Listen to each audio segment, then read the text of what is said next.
दावडी निमगावचा खंडोबा आहे, ना निमगावचा आहे ना दावडीचा आहे, हा तमाम महाराष्ट्रातील भाविक भक्तांचा आहे. म्हणून विरोधकांनी पुन्हा दावडीचं नाव काढलं, फक्त निमगावचं नाव ठेवलं, हे तुम्ही अजिबात बोलू नका. कारण तमाम महाराष्ट्रातील जनतेला माहिती आहे हे तीर्थक्षेत्र आहे, हे अखंड महाराष्ट्राचे कुलदैवत आहे. ते निमगावचं नाही किंवा दावडीचं नाही, हे आपल्या सर्वांचं आहे, हे आपल्या हृदयातलं आहे. त्यामुळे तो मुद्दा तुम्ही घेऊ नका.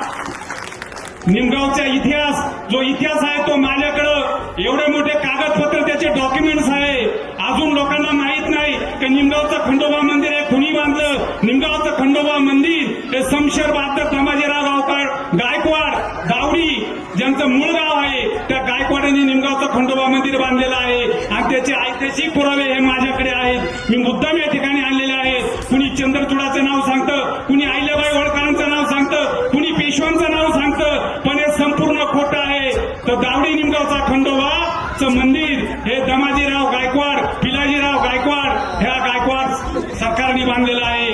आणि याबद्दलची सर्व डॉक्युमेंट्स आपल्याकडं उपलब्ध आहे. आणि म्हणून या ठिकाणी कुणीही विरोधकांनी काही वल्गना करू नये. कारण 1952 पूर्वी दावडीयान आणि निमगाव हे एकच गाव होतं.